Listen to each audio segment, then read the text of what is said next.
नमस्कार, आदाब, सत श्री अकाल और अस्सलाम वालेकुम। मैं मोहम्मद अहमद काज़मी लेकर आया हूं आपका पसंदीदा कार्यक्रम आपके रूबरू। इस कार्यक्रम में जैसा कि मैं आपसे पहले भी बता चुका हूं कि जो बड़ी ख़बरें हमारे इस दौर में जिस वक्त हम बात कर रहे हैं उसके आसपास जो बड़ी ख़बरें होती हैं उस पर कुछ जानकार लोगों से बात करते हैं और आपके रूबरू कराते हैं ताकि सही इन्फॉर्मेशन सादा लफ्ज़ों में आप तक पहुँच सके। चूँकि आजकल अखबारों को तफसील से पढ़ने का, डिटेल से पढ़ने का लोगों के पास वक्त नहीं है, तो मैं समझता हूँ कि ये एक अच्छा रास्ता है ताकि आप बारीकी से चीज़ों को समझ सकें। अभी सुप्रीम कोर्ट में अयोध्या का मसला ज़ेर गौर है और उसमें बहुत तेज़ी से हर दिन डेवलपमेंट हो रहे हैं और ऐसा लग रहा है कि शायद अब फैसला जल्दी आने वाला है। और उससे पहले जो कुछ अब तक कानूनी कार्रवाइयाँ हो चुकी हैं, जो कुछ दोनों पक्षों की तरफ से, दोनों तरफ से जो बातें कही जा चुकी हैं, उस पर बात करने के लिए मेरे साथ हैं जनाब वदूद साजिद साहब। वरिष्ठ पत्रकार हैं, हमारे पुराने साथियों में से हैं।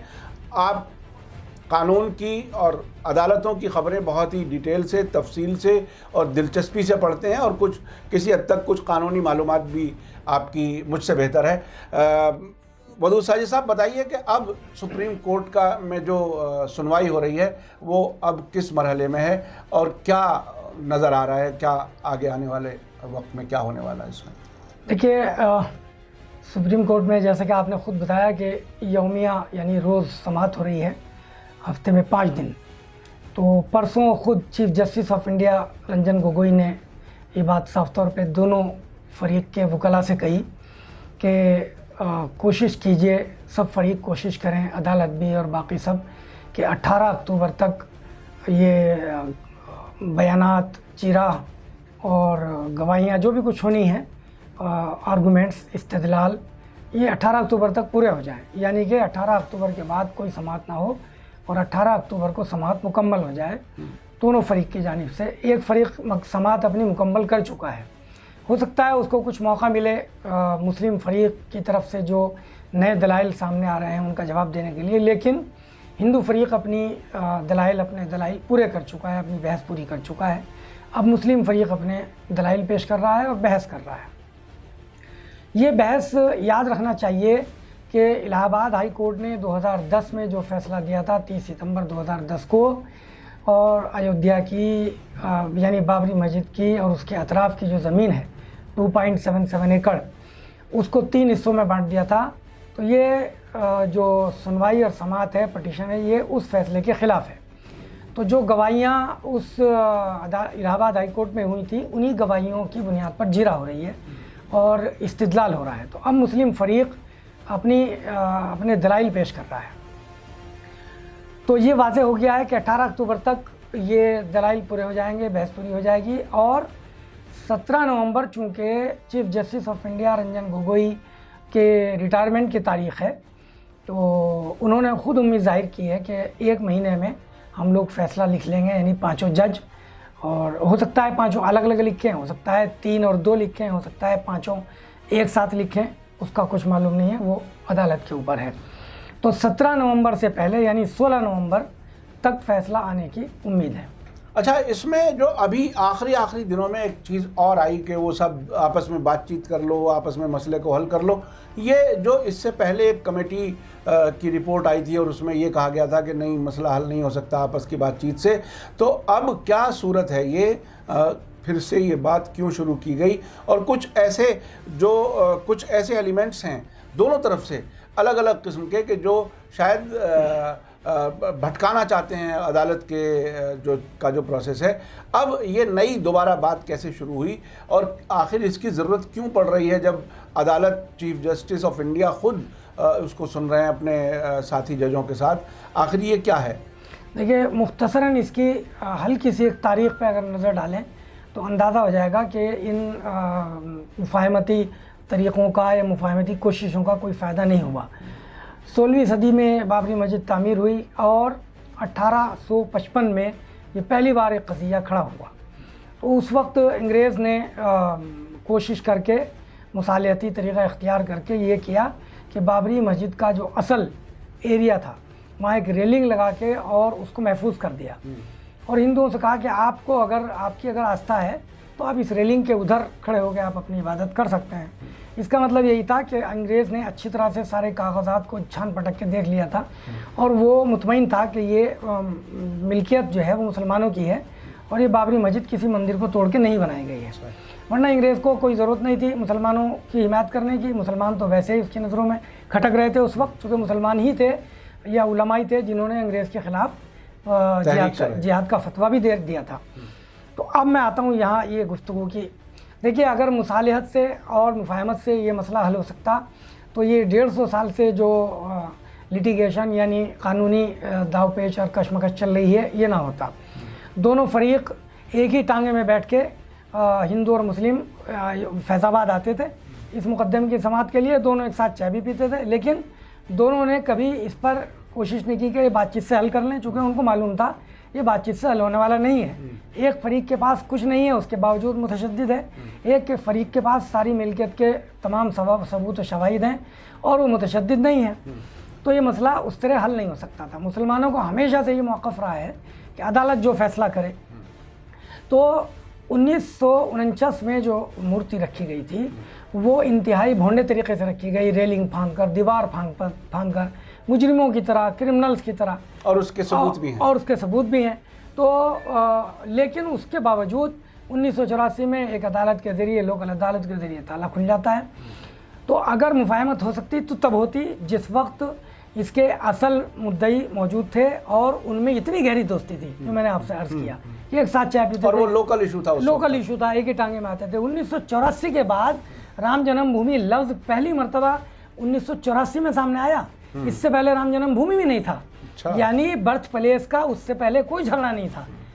तो अब सूरत हाल ये है कि मुफाहमत की बहुत सारी कोशिशें हो चुकी हैं और आखिरी कोशिश जिसके बाद मेरा ख़्याल है कोई कोशिश नहीं होनी चाहिए, और जो भी कोशिश होगी वो इंतहाई मकरूह कोशिश होगी। आखिरी कोशिश सुप्रीम कोर्ट के हुक्म से रिटायर्ड जस्टिस AM खलीफुल्लाह की सदारत में श्री रविशंकर और राम पंचू जो वकील हैं, ये दोनों उसके मेंबर थे। 3 मेंबर की जो कमेटी थी मुफाहमती, इन्होंने दोनों फरीक से कई महीने, कम से कम 1.5-2 महीने बातचीत की, 3 महीने, उसके बावजूद किसी नतीजे पर नहीं पहुँचे। और आखिर में जो उनकी रिपोर्ट आई है, उन्होंने मालूम नहीं अपनी रिपोर्ट में क्या लिखा, लेकिन सुप्रीम कोर्ट ने जो अनाउंसमेंट किया वो ये किया कि मुफाहमत की तमाम तर कोशिशें नाकाम हो गई हैं। और दिलचस्प बात ये हुई कि जो फरीक मुफाहमत के लिए कहता रहा, यानी हिंदू फरीक, वो मुफाहमत से पीछे हट गया और मुस्लिम फरीक उस पर अब भी कायम है कि मुफाहमत से अगर हो सके तो बहुत अच्छा।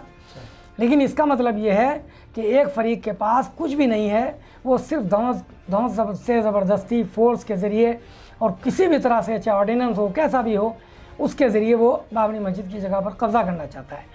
तो अब देखिए, सुप्रीम कोर्ट ने ख़ुद कह दिया है कि बहस बहुत ही एडवांस स्टेज पे आ गई है।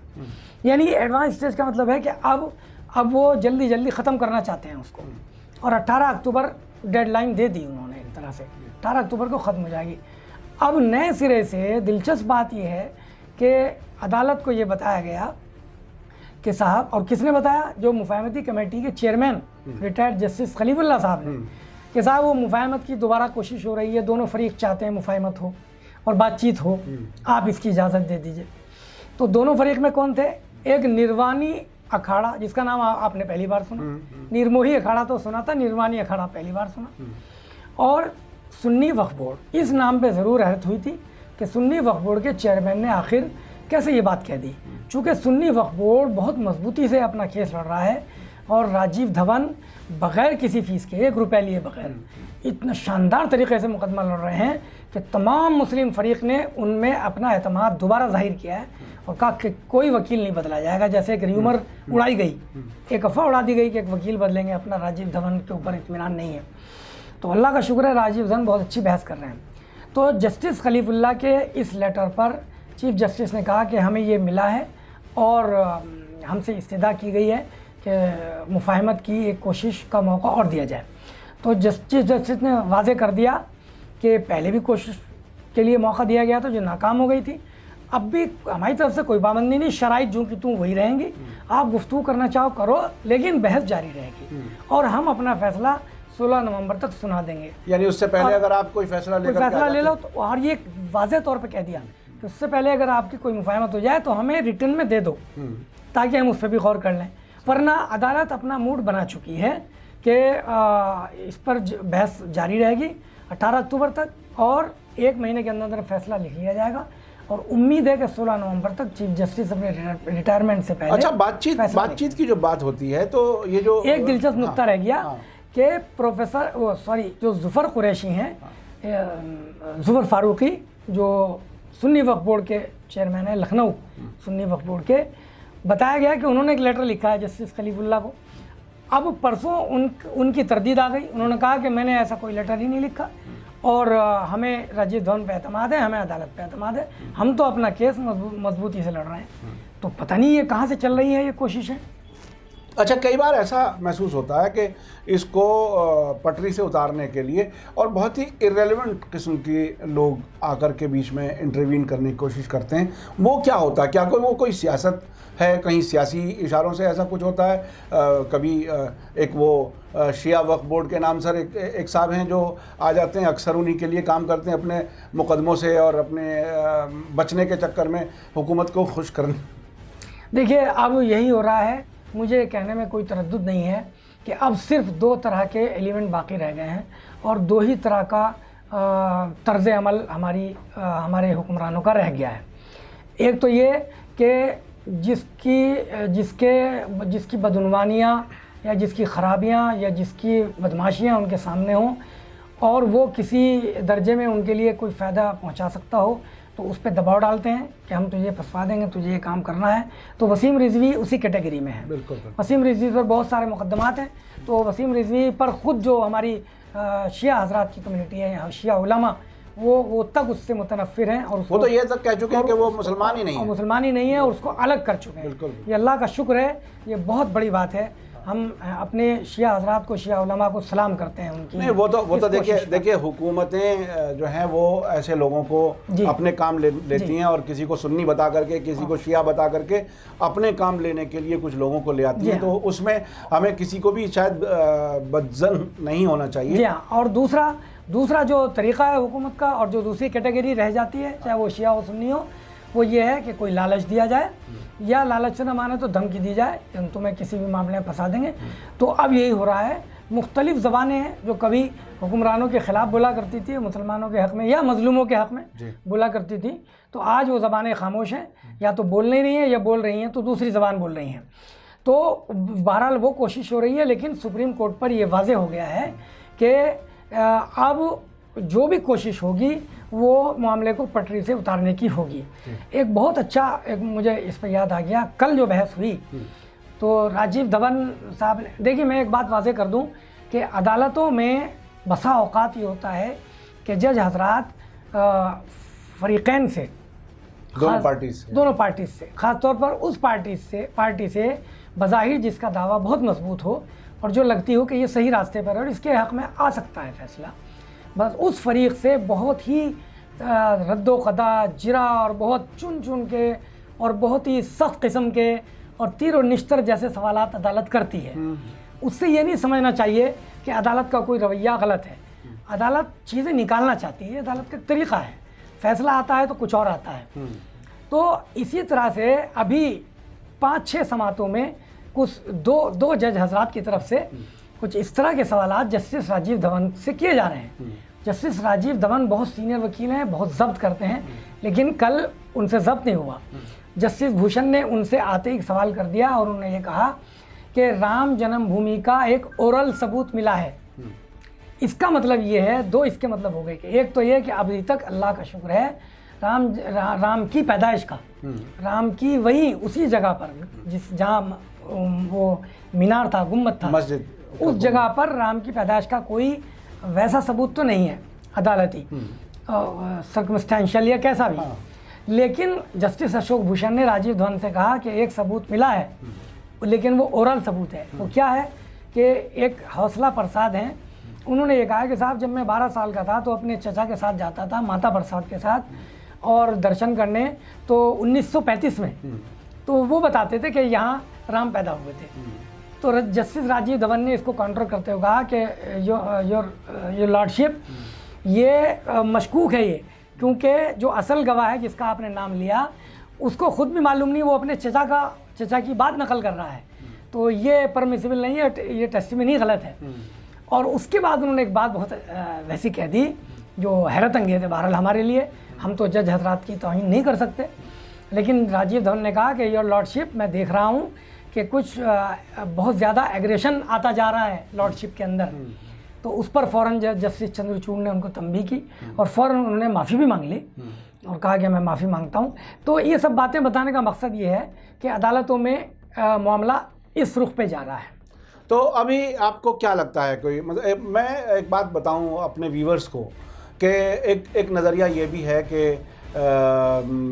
शायद चूँकि मंदिर की और जन्म स्थान के जो क्लेमेंट हैं जो उसका दावा कर रहे हैं उनका केस कमज़ोर है और शायद बातचीत की बात इसीलिए शुरू की जाती है। अगर कुछ लोगों का कहना है कि अगर उनका केस मजबूत होता तो शायद उस लेवल पर केस पहुंचने के बाद बातचीत के लिए मौका ना दिया जाता। ये कुछ लोगों की राय है, ये मैं ये नहीं कह रहा कि ये आखिरी राय हो सकती है, लेकिन अब जो कुछ फैसला आएगा मैं समझता हूँ वो पूरे देश के लिए, सभी के लिए, मुस्लिम हों हिंदू हों जो भी हों, उनको सबको उसे मैं समझता हूँ मानना चाहिए और इस देश के कानून को ही सबसे बड़ा कानून समझ करके एक्सेप्ट करना चाहिए। बहुत बहुत शुक्रिया वदूद साजिद साहब, आपने इस मुकदमे के बारे में काफ़ी तफसील से बातें बताई हमारे व्यूवर्स को। इसी के साथ मुझे दीजिए इजाज़त। धन्यवाद, शुक्रिया। जय भारत, जय हिंद।